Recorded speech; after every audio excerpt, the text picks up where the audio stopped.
And cut across to us. Hi, Maximo. Welcome to the show. Thank you. Yeah. What do you do? Oh, well, I'm the CEO of ReForest Now, which means I do lots of different things and try to do less of them. That sounds like my life right now. So you run ReForest Now, which is a local reforestation not-for-profit out in Mullumbimby. And what was it, like 40,000 trees planted this year? Yeah, like most of it's locally, so we've done 40 odd thousand. There's about, I don't know, maybe a quarter of it is across areas in North Queensland as well, so like Daintree and Mossman and Atherton Tablelands and so on. Most of it's here though, and our nursery's here.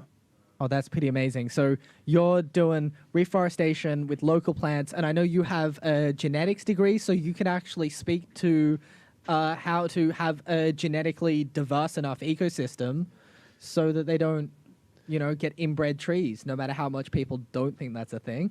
Yeah, to put it kind of simply, so there's several scientific resources on the ReForest Now website. There's videos and there's a full-on booklet that tells you how to work with endangered plants and so on. But here's the bottom line, right? There's multi-million tree reforestation projects going on in the world. And when people work at scale at anything, they lose integrity. It's just reality, right? So what ends up happening is people going out planting millions of trees. They've only picked them out of a few parent trees and only of a few species. And basically it's just math. Like if you've got 5 species and they've only come from 5 parent trees, you're going to end up with like very low genetic diversity. And it sounds kind of boring, but maybe boring today, but in 10 years that boring is they're not setting fruit. And in 100 years there's no forest there and you've just completely stuffed it up. And we know this is happening. So plants are just like people, if you lose your genetic diversity, all sorts of things go haywire and you can lose species. And that's, we can force that on forests, that even that they look kind of like, they look like there's a lot of them, but there could be a lot of them that are just brother and sister and a couple of generations of that and it's all over. Right. So it sounds like what you're doing is working on a little bit of a smaller scale, but also making sure that you're planting a lot more variety of trees and from variety of sources. Am I right? Yeah, well, I mean, it's easy to, when you're working with rainforest, it's easy to collect from, how do I put this? In some ways, it's easier to have an awareness of diversity because you're having to do a lot of exploration to find the species you want. I mean, just here in the big scrub in Byron, there's 290 species of trees and shrubs you've got to find, but they're all mixed together. So when you're out there searching, you tend to, if you're trying, you're going to get all sorts of opportunities to pick stuff. But the difference is when people are collecting for more like eucalypts and acacias and stuff, it's really easy to just go to one cluster of trees and get a huge amount of seed off them. They're just different in the way that they produce. So it's easier to abuse that process with those hardier species. Yeah, for sure. Yeah. So I also heard that you recently released a zine to just update what's going on with the ReForest Now organization and the places you're planting and donations and whatnot. Yeah, well, I mean, somehow we ended up having 15 staff already, which is nuts because we only registered in 2018. And I feel like realistically, I feel like we're adding a new staff member every couple of weeks because we're That's amazing. We're picking up speed. It's crazy. Yeah. The speed that we're growing is bizarre considering COVID and how much that's hurting everything else. Yeah. So reforestation, the only area that's actually growing.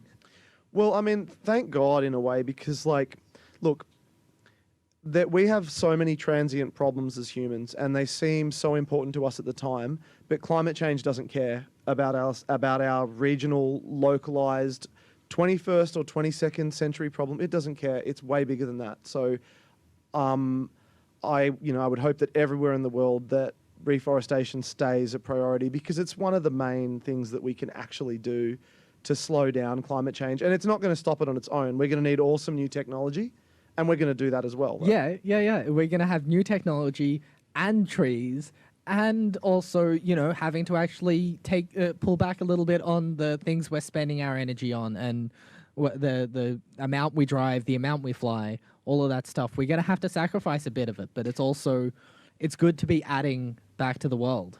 Yeah, well, I mean, look, what curbs our enthusiasm when it comes to using electricity? The electricity bill, like, it's boring. It's like, what, $300 or $400 every 3 months? That's not going to change the way you live. Like, what other incentives can we put in place, or how do we change things so everybody's thinking, like, what am I using electricity for right now? Like, you know, you go into people's houses, like, even just on that little tiny level, you see like 15 lights on. It's like, is this You're actually... in one room, you got the Yeah. Xbox playing, and you're watching a movie in the living room at the same time. It's just like you've got to pull back a little bit. Well, that's just on the house level. You know, what's Yeah. the steel smelter doing? They're busting heaps of energy. Steel smelters. And you know. it's like 3% power bill increase for 15% efficiency. They don't care. Yeah. So, yeah, we need to change the way we think about energy. Like you say, get more efficient, have a bit more of a personal connection to the planet. Yeah. And I think that's realistic. That people And actually, so you know. once the COVID stuff gets dealt with a bit more and calms down, I understand that you do volunteer plantings and seedling, and getting people to come in and have a look at how the actual whole process works. Yeah, well, I mean, look, our nursery just got majorly upgraded. Like, it's got a huge potting area, which is like, it's there so that we can take volunteers. You can put 16 people in our nursery at COVID spacing. That's Like- pretty amazing. That's more than most venues around here. Yeah, well, we're not taking volunteers just to be safe. Yeah. So we're working at even bigger spacing just with our own people. But the planting events themselves, like, look, what I want people to actually hear from me is, it's not that hard for my boys to go out there and drill thousands of holes in a day, and it's not that hard for volunteers to plant like 10,000 trees in a day, really. Like, Last time I was there for a planting, we planted 3,000 trees in about 45 minutes. yeah. Well, I mean, like, that's what I'm saying, man. Like, if we wanted to just put it on Facebook, you'd easily get a few hundred people, and we could do way bigger numbers. And we've just expanded our nursery, and we're continuing to do that. And we're still buying in trees from other people as well to up the numbers. But yeah, when we can take people back, we're going to put on huge plantings. That's a promise. So what you're saying is, yeah, it's like you've got the capabilities to keep growing, and yet you're still somehow growing when everyone else, when you're being held back, which is just spectacular. Yeah, well, look, something we did early on was we decided to reach out to the international community for funding. So there's a lot of countries that aren't in peril the way Australia is, and therefore, I think we get funding from about 40 different countries, and it's pretty humbling. Like, countries I haven't heard of, to be honest. Wow. And then like you get like big packets of money from Japan and so on, and you're like, thanks, you care about Australian rainforest. Amazing. Yeah, wow. So that sounds amazingly humbling. It's like thousands of dollars from random strangers. Yeah, and we signed to Cozier, Wow. the search engine. That's like 1 or 2% of all the searches in the world. And those guys are doing like, 26,000 trees with us this year, and they want to scale up. Well, that's what they said anyway, but they want to scale up and do more. So we're pretty keen to honour that and to show them what we're made of, that we can find more people and get more done and grow more trees, plant more trees. So you were saying earlier that you've just recently expanded. You've got a new potting up area, and you've got a big friggin' dome, greenhouse dome for your plants to grow.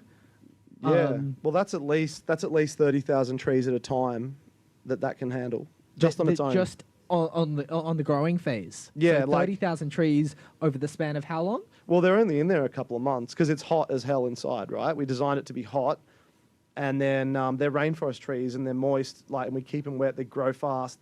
So doing our best, we might run 60 or 80,000 through that a year. It's just one tunnel we go to 4. Wow, wow. So you've got tunnels, you've got international support. How can the locals be supporting what you're doing? What we need from the locals is very few people with very big properties that want free tree planting, and in exchange for that they would support with the maintenance of those trees or help us get water there or hay bales, but to be supportive. But as far as the tree planting itself goes, we don't want your money.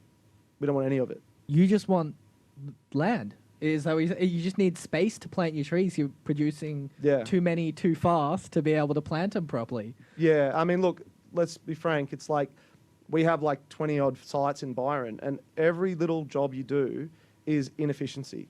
What we want to do is just get a huge crew, one site, lots of trees, lots of work, bang, and get a big outcome rather than doing 1,000 or 2,000 trees at each site.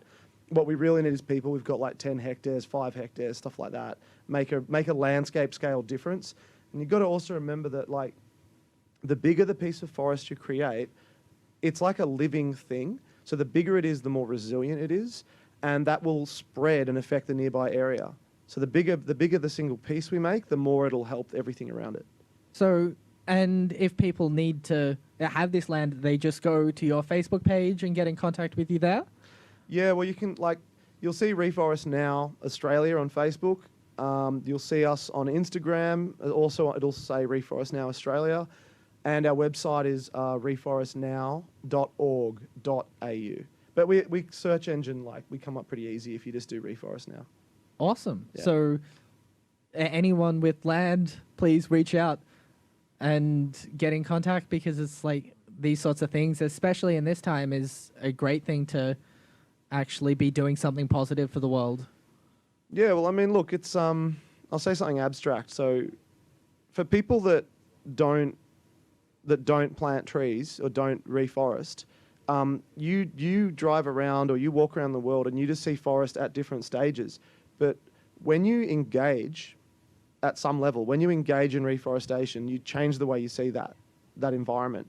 And if you go out and plant hectares of forest on your property, you get up and go for a walk one morning, and this is the sort of things that happen to me, and you see 50 fairy wrens flying through bushes that you planted 5 or 10 years ago, and you see monitor lizards climbing your trees, and you're like, well, what the hell else would I do with my time? And there are thousands of endangered species that live around here locally that I know you've done some tracking and some data analysis to try have a correlated list of that sort of stuff, haven't you? Yeah, well, what happened was we were following these old guides, and let's face it, everyone's busy, especially scientists and people doing fauna surveys and stuff. So we were following these old guides about how many endangered species there were. And then we cross-referenced for northern New South Wales and the big scrub, so just a bit bigger than the big scrub. And we cross-referenced the state and federal listings. We found 121 critically endangered or endangered species. Now, that's a hell of a lot more than I've seen written anywhere else. That's backed up by government records and GPS coordinates and stuff. I haven't seen anyone else would list that big. And we just painstakingly, autistically just went through it. It's hurt your brain sort of stuff. We just went through it, ding, ding, ding, one point at a time. And it seems like it's true. 121 critically endangered or endangered species around the big scrub or in it. That's pretty amazing. It's a bit much. All right. Well, thank you very much for joining us, Maximo. If anyone wants to reach out, please go to reforestnow.org.au and contact them there, or on Instagram and Facebook and whatnot. It's very easy to get in contact. You've got some amazing work that you're doing out there, and I can't wait to see more and hear more.